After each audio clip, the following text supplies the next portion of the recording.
Now, speaking of scandals, and in this week we've seen the resignation of the Archbishop of Canterbury. Now, what does this mean for the King as the head of the church, and how is the Archbishop replaced?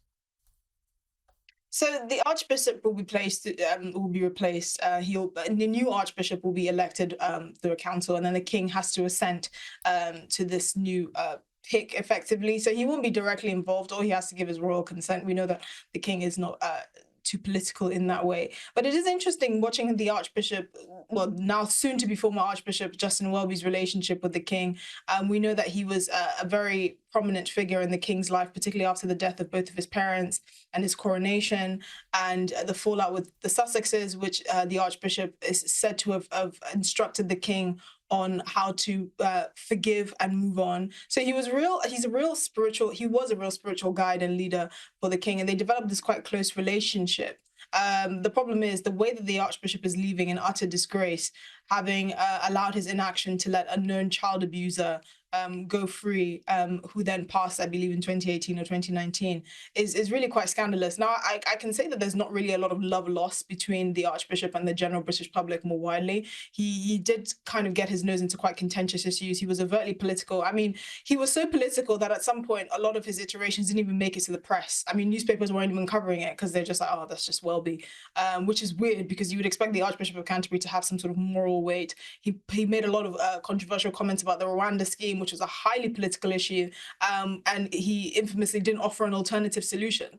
So for all the communities that were trying to find a solution to this growing illegal migrant crisis, he was just saying, yeah, don't send them to Rwanda, but he didn't offer an alternative. And these are the kinds of interventions that really made him unpopular.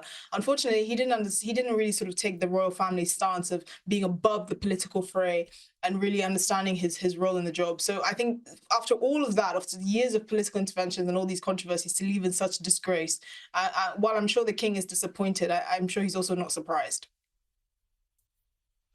Yeah, and it will be very interesting to see who his replacement is, and obviously whoever is the next Archbishop, what kind of role and what kind of position they take going forward. Now, with the marking of Remembrance Day, now Prince Harry has had a message for veterans. He was obviously involved in active duty himself. What did he have to say?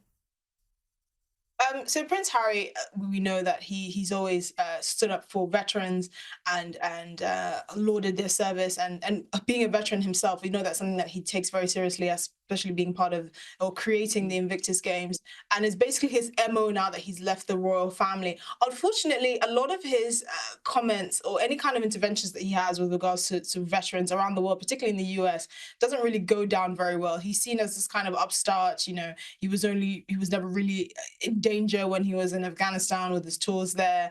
He really disgraced himself with the publication of Spare and putting his kill count when he was in Afghanistan. These are the kinds of things that have really left him in disrepute. And unfortunately, even though Remembrance Day is one of the key calendars, particularly for veterans in this country, he really seems to have struck quite a negative note. People are saying, who is this guy accepting awards on behalf of of people that, or accepting awards, even though there are people that are more deserving of them.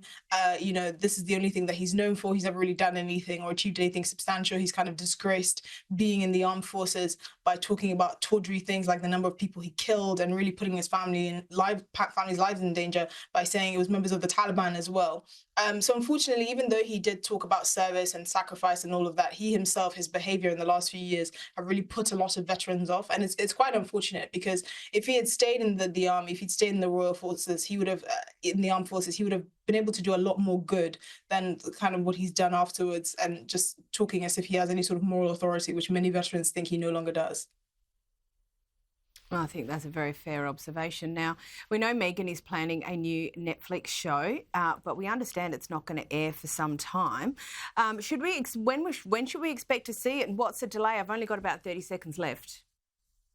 So we're still waiting on Meghan's series. We know that it's going to come out at the very earliest in late spring of next year.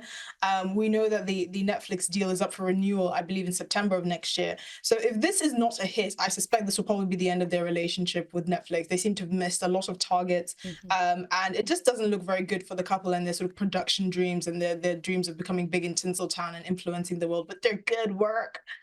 It's not looking very good, and I'm not sure a cooking show is going to be something that would revive that dying relationship. But let's see. Very good. Esther Krakue, thank you so much for joining us.